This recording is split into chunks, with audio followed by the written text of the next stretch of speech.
Witam serdecznie fanów Blendera.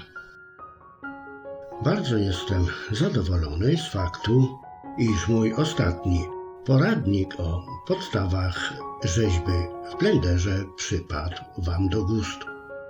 Jak widać, jest zapotrzebowanie na tego typu wiedzę. I dlatego dziś postanowiłem kontynuować temat i pokazać Wam, jak w Blenderze za pomocą panelu rzeźbiarskiego dynamicznej topologii możemy rzeźbić twarde powierzchnie. Zainteresowanych zapraszam do oglądania dalszej części filmu po krótkim intro.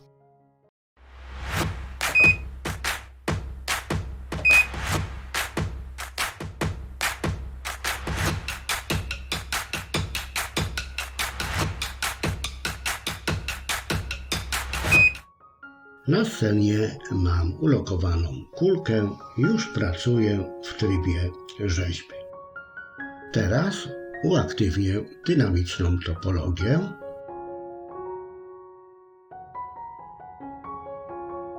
i wybiorę tryb pracy Constance Detail i przypiszę do obiektu rozdzielczość 10.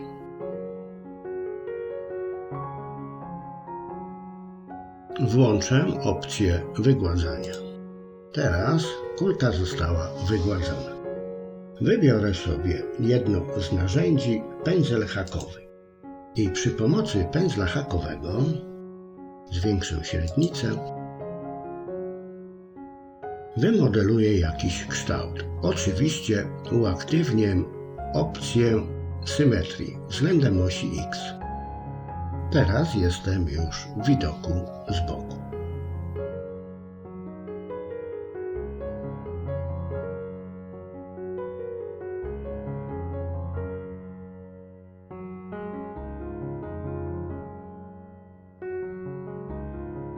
Uformuję taki kształt.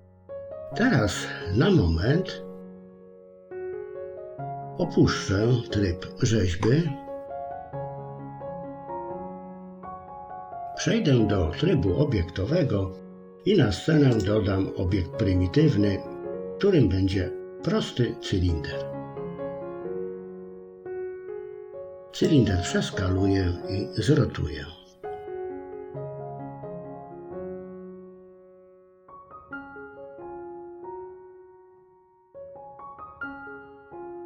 Ustawię go w tym miejscu, no i dodam jeszcze jeden obiekt prymitywny. Będzie to sfera.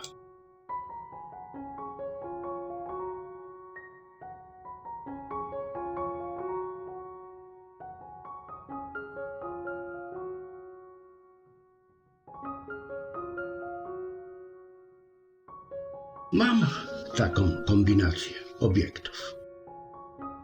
Zaznaczę sferę, zaznaczę cylinder, no i zaznaczę mój pierwszy obiekt.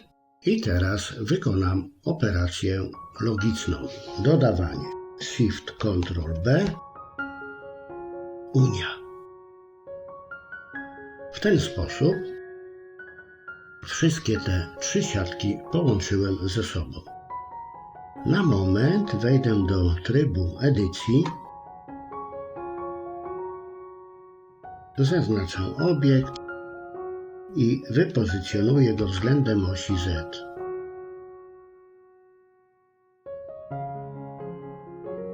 Powrócę do trybu rzeźby. Widzimy, że te nowe siatki, które zostały dodane, mają inny kolor. To wszystko zniknie, gdy uaktywnię opcję dynamicznej topologii. Teraz mam do czynienia z jedną siatką o różnej rozdzielczości oczek. Mogę tą siatkę ujednolicić do poziomu 10.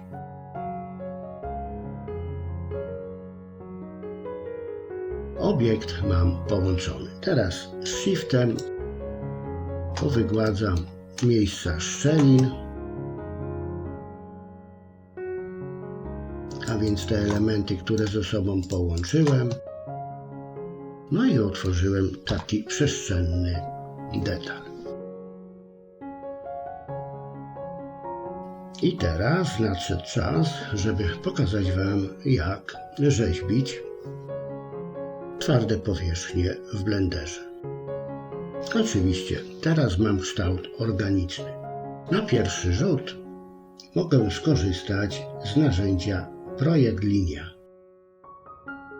Projekt Linia to takie narzędzie, które po stronie zacienionej linii odcina nam pewne elementy z obiektu. Zobaczmy.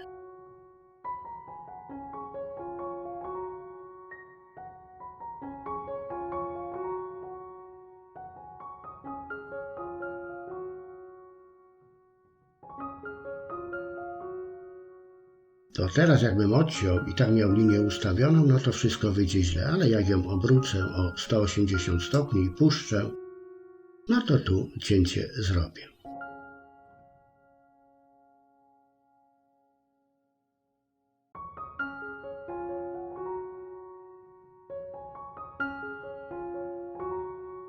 To jest pierwsza metoda,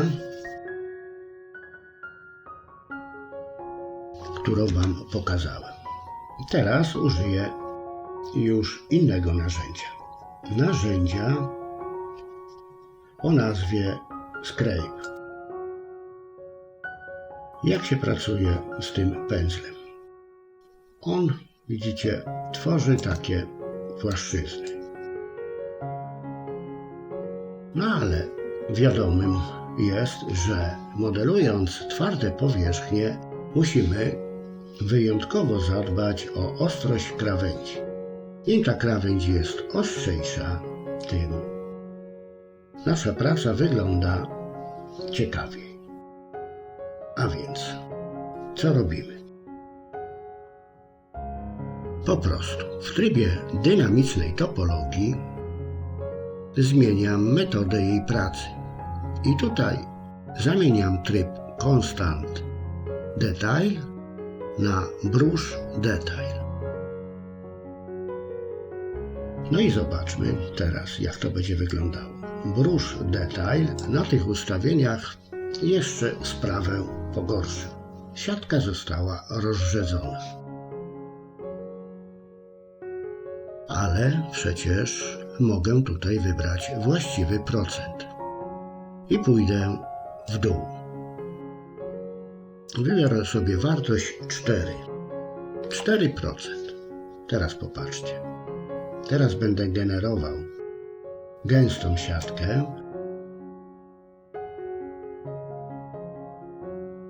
Siatka generowana jest w oparciu o promień narzędzia, ale uzyskuje ostrą krawędź. I o to właśnie tutaj chodzi.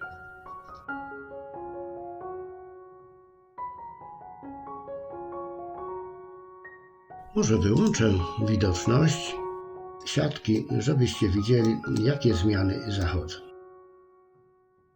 A więc jeszcze raz wycofam się z tych zmian. Może na początek użyję jeszcze filtra, który wygładzi mi cały obiekt. To jest filtr siatkowy, który pracuje na całej siatce i użyję opcji wygładzania. O, 2 takie sztychy, 3 zrobię. Już mam wszystko bardzo gładkie. No i teraz już mogę powrócić do pędzla Scrape.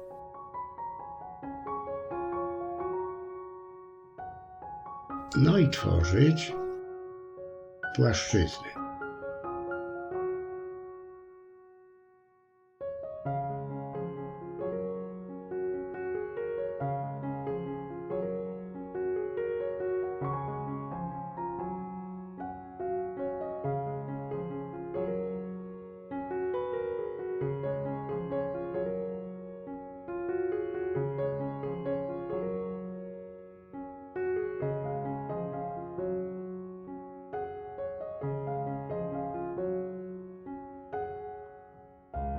I w taki oto sposób tworzyć detale.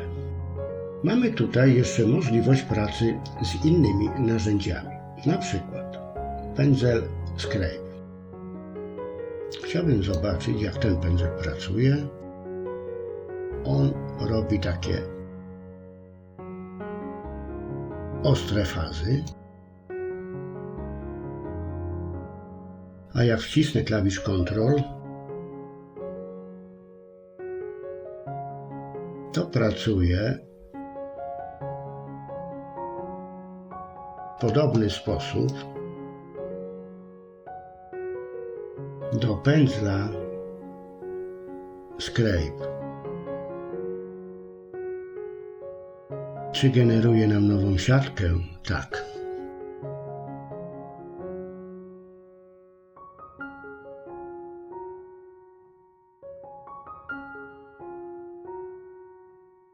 A więc z kontrolem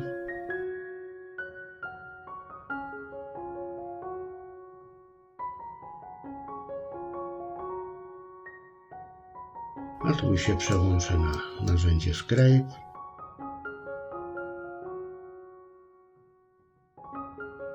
Ujednolicę ten detal i wszystko ładnie wygląda.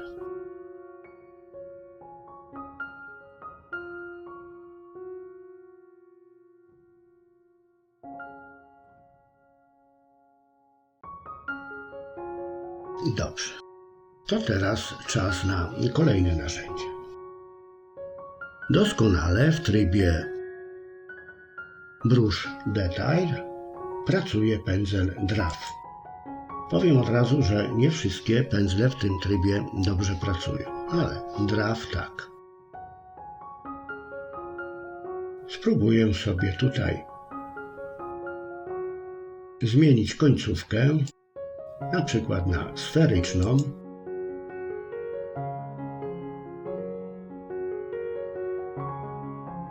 I moc podnieść do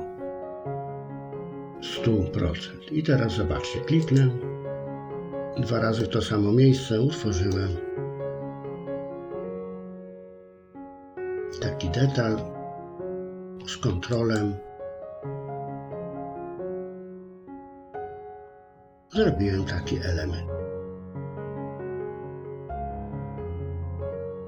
Co więcej, mogę wybrać tryb Utwórz i utworzyć jakiś własny projekt zakończenia.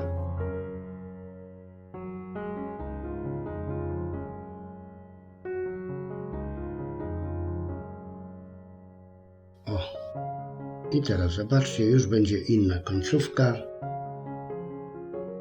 Tak ona wygląda.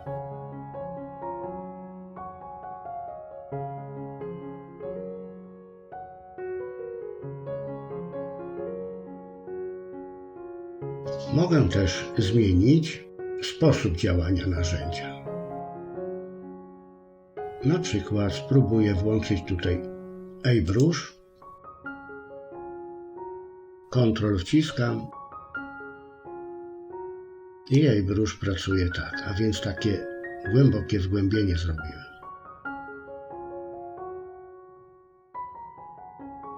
No to osłabimy działanie narzędzia. Przy słabszym działaniu bardziej dokładne motywy mogę robić. Jeszcze obniżę.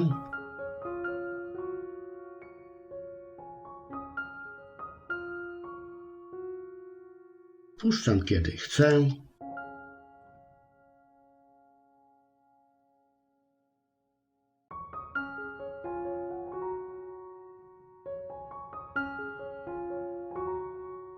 I tworzę super detale.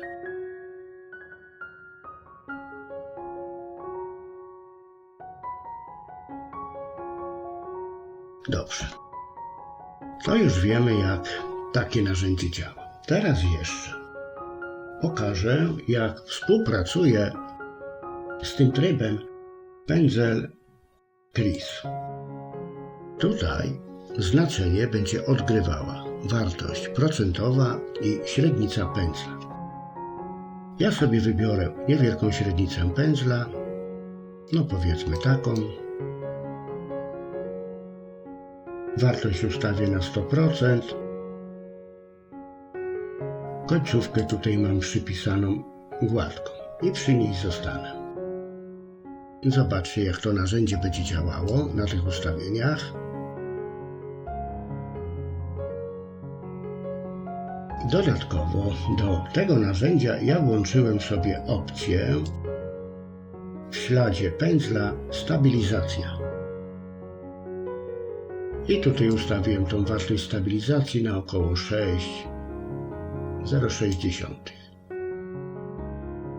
Zwiększę wartość procentową, bo dość opornie mi się rysuje i tutaj ustawię wartość na 20%. Mała średnica, wyższa wartość. I teraz będę generował, zobaczcie, jaką siatkę w tym miejscu. Ale już rysuję dużo lepiej, a więc wrócę tu może na 25%. Wyłączę tryb wirowy, no i mogę tutaj tworzyć pewnego rodzaju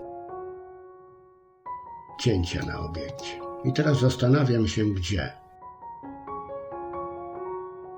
Zacznę tu stąd.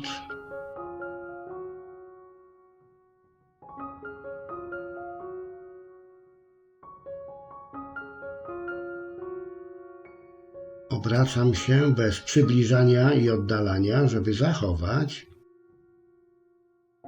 proporcje. Tak.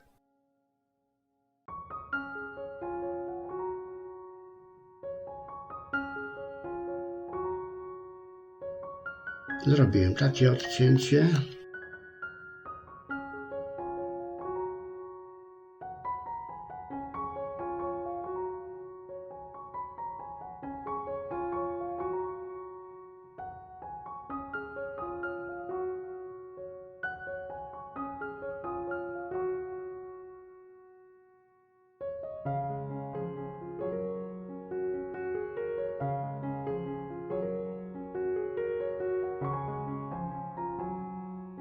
I tu zrobiłem taki segment. A więc te narzędzia możemy ustawiać, no i właściwie jakąś formę według naszego wyobrażenia tworzyć.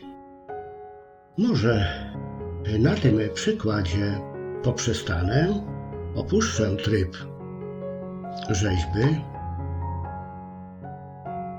Przejdę do trybu obiektowego i przyjrzyjmy się, jak wygląda tutaj siatka na obiekcie. A więc widzimy, że ona jest niejednorodna i ma aż 491 000 poligonów o podstawie trójkąta. Teraz mogę tą siatkę na obiekcie ujednolicić. I w tym celu obiekt skopiuję. Shift D. Oryginał ukryję, pracuję na kopii. Wykorzystam tutaj działanie modyfikatora Voxel Remesh na ustawieniach tych domyślnych. Wyprodukuję siatkę. Siatkę, która, jak widzicie, składa się z poligonów o podstawie czworokąta. Nastąpił teraz proces automatycznej retopologii obiektu. Do tej siatki dodam modyfikator multirozdzielczość. Subdywizji. Zrobię dwa podziały. Teraz mam 214 000 poligonów o podstawie czworokąta. Dodam kolejny modyfikator Shrink Wrap. Modyfikator Shrink Wrap pomoże mi przenieść kształt z obiektu wyrzeźbionego na nową topologię siatki. Wystarczy, że wskażę obiekt główny, którym jest cube, i już detale powróciły. Wyświetlę wszystko w trybie wygładzonym. Popatrzmy, tak to się prezentuje. Dodatkowo, żeby podnieść jakość, mogę użyć tutaj metody projekt, włączyć opcję negatywna i pozytywna. Będę miał dokładniejsze detale. Mogę też dodatkowo jako metodę przyciągania wybrać opcję nad powierzchnią, a więc nad obiektem, który znajduje się pod. Teraz wszystko się zgadza. I w ten oto sposób uzyskałem taki oto interesujący projekt, który swoją jakością detali specjalnie nie odbiega od obiektu, który był zaprojektowany, wyrzeźbiony. Może tak pokażę to bez siatki. Ten obiekt wygląda oryginalny tak, w kopii tak. A więc jest niewielka różnica.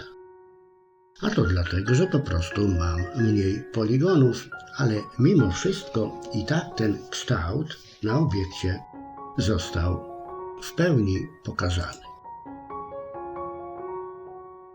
Mając już taki bardziej uporządkowany segment swojego projektu, mogę go wykorzystać w dalszej pracy. Na przykład choćby w celu zmapowania na płaszczyźnie i przypisania jakiejś konkretnej tekstury. Ale to już temat na inny poradnik. A teraz jeszcze końcowa prezentacja. Popatrzmy.